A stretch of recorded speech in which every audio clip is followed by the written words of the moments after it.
معاشر المسلمين رحمكم الله، روي عن ابي هريره رضي الله عنه انه قال قال رسول الله صلى الله عليه وسلم ان يوم الجمعه سيدنا وعد الفقراء وعد المساكين الفتان فيها مكان رفعه من الظهر وجاء زين الحديث ولا المنبر ولا يتكلمن احدكم ومن تكلم فمن لغى فلا جمعة له أنصتوا واستمعوا وأطيعوا رحمكم الله.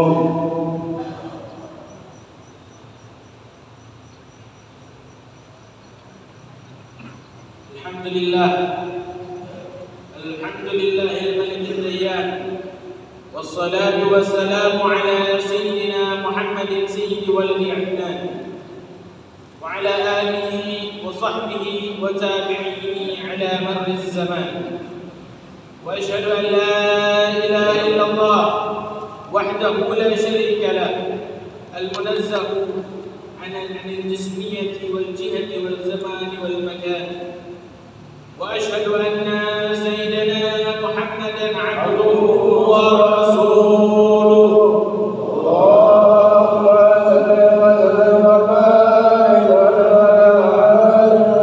الذي كان خلقه القرآن. أما بعد، عباد الرحمن، فإني أوصيكم ونفسي بتقوى الله المنان القائل في كتابه الكريم: يا أيها الذين آمنوا اتقوا الله حق تقاته ولا تموتن إلا وأنتم مسلمون.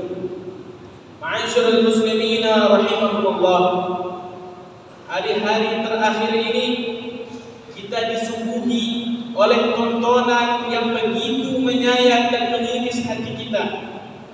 Bagaimana tidak, di antara era modern yang katanya penjajahan di atas muka bumi telah dihapuskan, kaum Zionis dengan leluasa seenaknya saja menjajah bumi Palestina dan juga menindas rakyat di sana, bahkan membunuh anak kecil dan juga perempuan.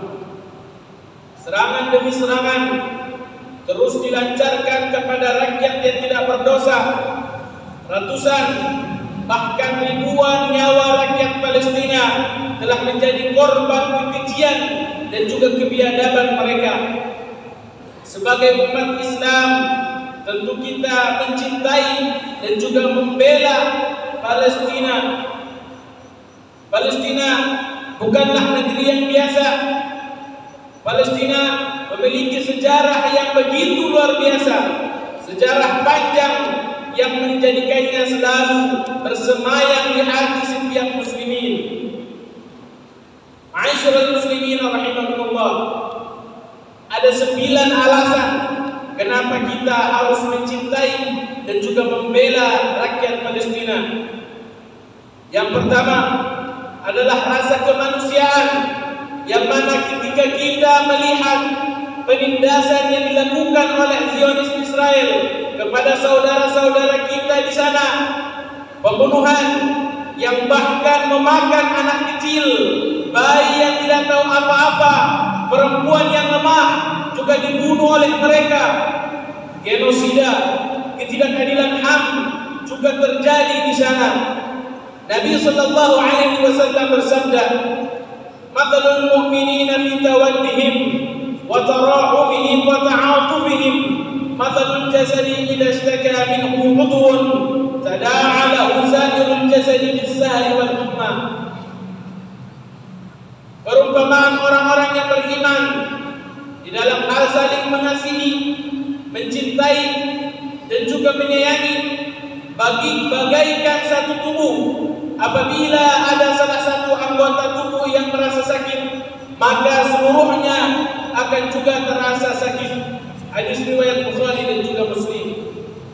Yang kedua, di sana terdapat Masjid Al-Aqsa yang berada di kota Baitul Maqdis. Palestina juga pernah menjadi kiblat, yaitu kiblat salat selama 17 bulan setelah Rasulullah sallallahu alaihi wasallam berhijrah dari Makkah ke Madinah.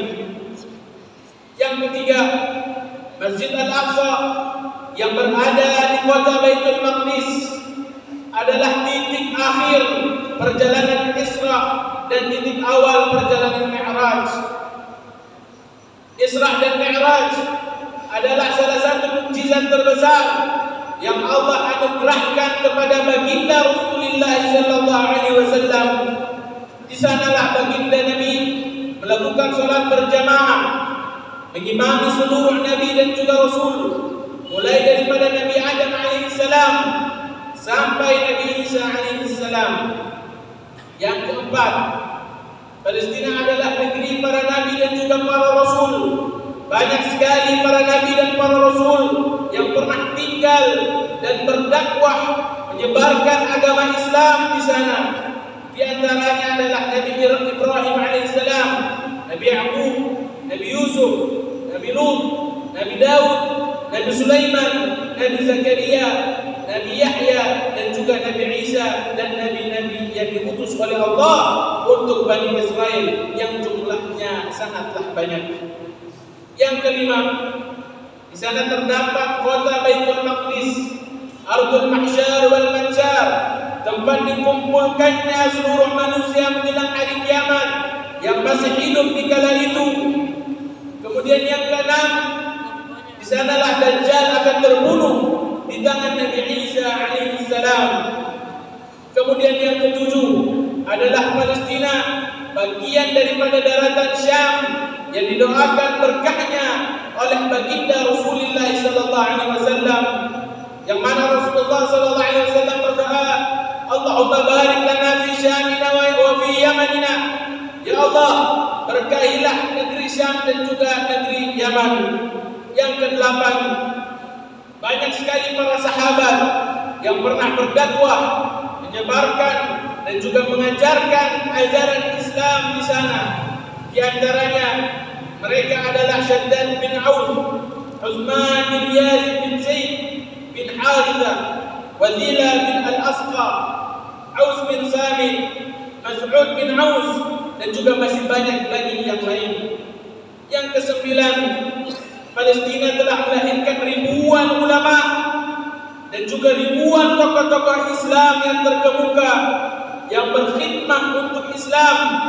Tercatat para ulama yang lahir atau pernah tinggal di Palestina adalah Al-Imam Malik bin Dinar, Al-Imam Sufyan al-Thawri, Al-Imam Ibn Shihab al-Zuhri, Al-Imam Syafi'i, dan juga masih banyak lagi yang lain. Ma'asyiral muslimin rahimakumullah. Oleh karena itulah Sultan Mahmud Nuruddin Zanki, beliau pernah mengucapkan suatu perkataan yang sangat fenomenal. Beliau berkata, aku malu kepada Allah, aku malu kepada Allah untuk tersenyum sedangkan Baitul Maqdis masih terjajah. Sultan Abdul Hamid yang kedua bahkan pernah mengatakan, saya tidak akan menjual sejengkal tanah pun daripada bumi Palestina.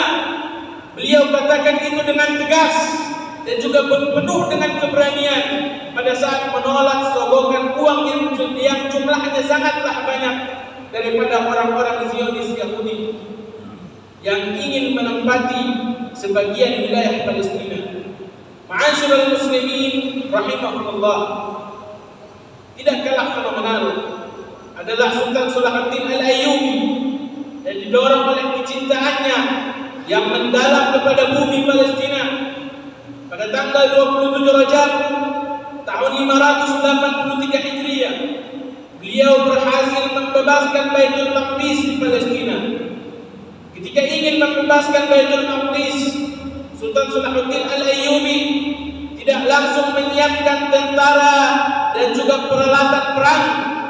Akan tetapi yang mula-mula beliau lakukan adalah mempersatukan umat muslim, mempersatukan umat Islam terlebih dahulu. Oleh karena itu, hadirin yang dirahmati oleh Allah Subhanahu wa taala, yang bisa kita lakukan adalah menyuarakan kebebasan dan juga kemerdekaan Palestina Palestina yang sedang dijajah oleh Zionis Israel, dan juga selalu mendoakan saudara-saudara kita yang tertimpa di sana, dan juga memblok dan juga tidak membeli produk-produk yang mendukung Zionis Israel. Aqulu qawli hadha wa astaghfirullah li wa lakum fastaghfiruhu innahu huwal ghafurur rahim. Allahumma salli ala sayyidina Muhammad wa ala ali sayyidina Muhammad.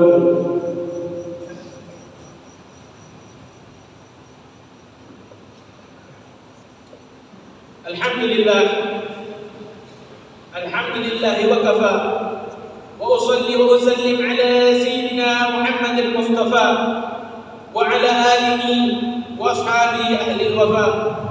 Asyhadu an la ilaha illallah wahdahu la syarika lah wa asyhadu anna sayyidina Muhammadan abduhu wa rasuluh.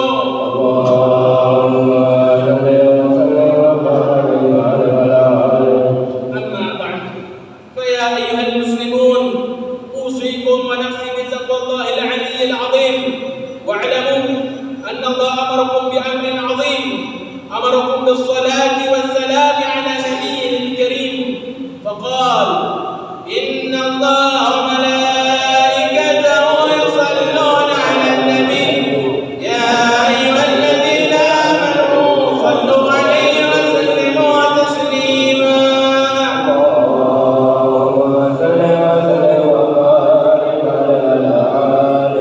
اللهم صل على سيدنا محمد وعلى آل سيدنا محمد كما صليت على سيدنا إبراهيم وعلى آل سيدنا إبراهيم، وبارك على سيدنا محمد وعلى آل سيدنا محمد كما باركت على سيدنا إبراهيم وعلى آل سيدنا إبراهيم في العالمين إنك حميد مجيد. اللهم اغفر للمسلمين والمسلمات والمؤمنين والمؤمنات الأحياء منهم والأموات. اللهم ادفع عنا البلاء والغلاء والوباء والفحشاء والمنكر والبغي والزيف المختلفة وشدائد المحن ما ظهر منها وما بطن من بلدنا هذا خاصة من بلدان المسلمين عامة. اللهم انصر إخواننا المسلمين في فلسطين. اللهم انصر إخواننا المسلمين في فلسطين. اللهم انصر إخواننا المستضعفين في فلسطين واحفظهم يا رب العالمين إنك على كل شيء قدير. عباد الله، إن الله يأمر بالعدل والإحسان وإيتاء ذي القربى وينهى عن الفحشاء والمنكر والبغي يعظكم لعلكم تذكرون. فاذكروا الله العظيم يذكركم ولذكر الله أكبر. أقم الصلاة. الله أكبر.